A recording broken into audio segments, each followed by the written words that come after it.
Emotional disturbance बहुत ज़्यादा है आजकल। कुछ ऑल्टरनेटिव मेडिसिन्स हैं कि हम खा सकें, मेडिसिन्स का यूज़ ना कर सकें उसमें? अच्छा, इसमें हम पहले अब पूरी तरह से मैं आपके तवस्सुत से आपके नाज़रीन को, हमारे मैसेस को ये मैं समझाना चाहूँगी। हमारी फील्ड में ना डिप्रेशन, एंजाइटी, OCD, ADHD जितना भी डिस्टर्बेंस है ये एक सिम्टम है। इलाज आपको किसी और चीज़ का करना है तो ये ठीक हो जाएगी। मिसाल के तौर पे ये मैं पिछले दिनों भी एक किसी इंटरव्यू में मैंने ये मिसाल दी थी और मैं हर जगह ये देती हूँ। कोविड बीमारी है, बुखार सिम्टम है। टाइफाइड बीमारी है, बुखार सिम्टम है।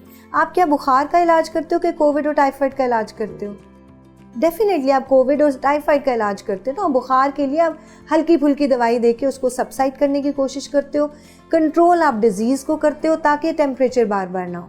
बिल्कुल, गॉट इट? बिल्कुल। इसी तरह डिप्रेशन एक अलामत है, कब्ज़ एक बीमारी है, लार्ज इंटेस्टाइन इन्फ्लेमेशन हाजमे की खराबी बीमारी है, खौफ एक अलामत है, बड़ी आंत में किडनी में या ब्लैडर में कोई इन्फेक्शन, इन्फ्लेमेशन, ख़वातीन के रिप्रोडक्टिव ऑर्गन डिसऑर्डर, मर्दों में प्रोस्टेट का बढ़ जाना, ये बीमारी है। तो खौफ एक अलामत है। आपने फौरी तौर पे डायग्नोसिस करना है कि क्या मर्द हैं तो प्रोस्टेट तो नहीं बढ़ा हुआ, यूरिन में इन्फेक्शन तो नहीं हुआ हुआ, खातून है तो देखें कि उसकी क्या एंडोमेट्रोसिस तो नहीं है, फाइब्राइड तो नहीं है, आयरन डेफिशिएंसी तो नहीं होगी। तो try to find the root cause.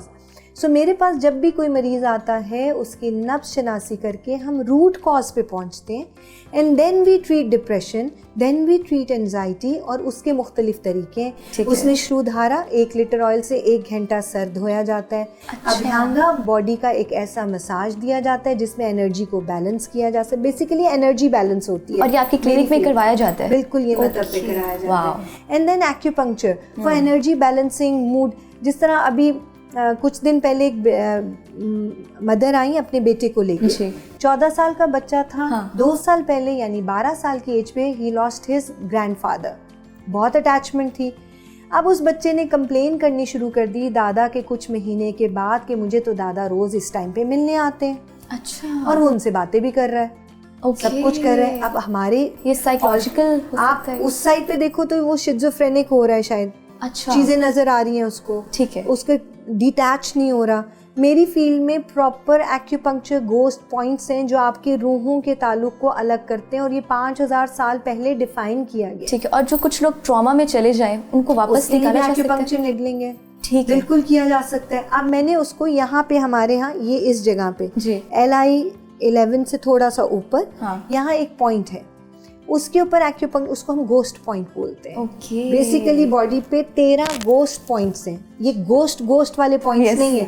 ये वो उन बीमारियों के लिए जिसको डिप्रेशन, एंजाइटी, जो अनदेखी दिमाग में कहानियां चलती हैं, उनके लिए हम इसको गोस्ट पॉइंट के हिसाब से एशियन बुक्स में पढ़ते हैं। मैंने उसको निडलिंग करनी शुरू की, फिर साथ ही उससे पूछा, उसको कुछ सिम्टम पेट के थे वो ठीक किए, उसके डाइटरी रिजीम को ठीक किया। तीसरे दिन he cried a lot, मुझे दादा मिलने नहीं आए। After 2 years, बेसिकली क्या हुआ कि वो उस ट्रॉमा में फंस गया। उसको निकालने का तरीका उसको सुलाना नहीं है, सिडेटिव देना नहीं है, एंटी डिप्रेसिव देना नहीं है। उसका इलाज है कि उसके गट का ख्याल किया जाए।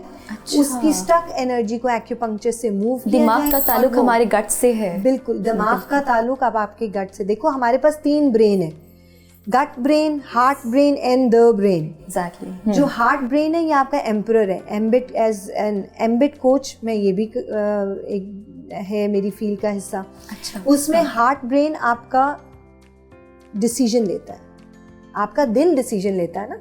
कुरान में दिलों पे मोहर लगती, कभी दिमाग पे मोहर का नहीं सुना।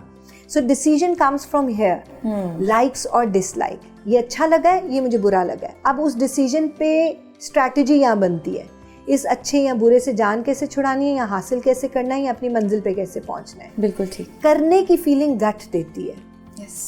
आप कहते हैं ना गट फीलिंग आ रही है, गट कि मैं ये कर लूँ। तो जब कोई आए ऐसा पेशेंट जो सारा दिन सोच तो रहा है लेकिन घर वाले कह रहे हैं ये लापरवाह हो गया और ये कोई काम नहीं कर रहा, तो मैं कहूँगी ओके फाइन, देखिए इसके गट को क्या हुआ है। क्योंकि 85% हैप्पी हार्मोन्स आपके गट में बनते हैं।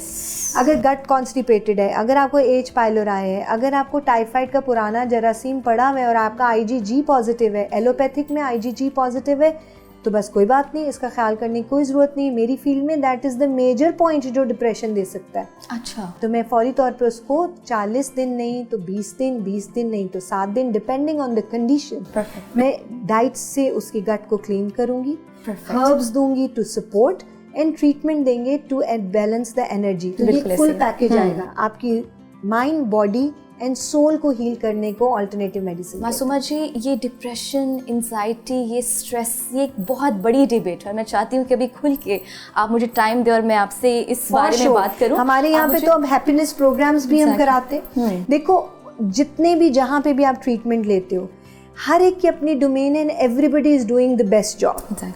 अब हम सब एक दूसरे की डोमेन से निकल के बात करने के आदी हो गए अनफॉर्चुनेटली, लेकिन वेस्ट में ऐसा नहीं है। वेस्ट में आप लिख देते हो कि ये मेरा केस नहीं है, एक्यूपंक्चरिस्ट के जाएं, एक्यूपंक्चरिस्ट लिख देता है ये मेरा केस नहीं है, फला डॉक्टर के जाएं। यहाँ पे ज़रा अब आहिस्ता आहिस्ता अवेयरनेस बढ़ रही है अल्हम्दुलिल्लाह।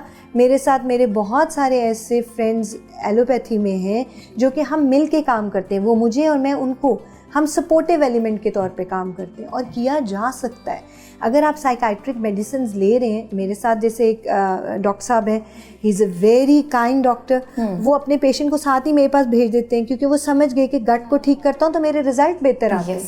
तो हम ऐसे मिल के सब आपस में काम किया जा सकता है और हम कर भी रहे हैं अल्हम्दुलिल्लाह।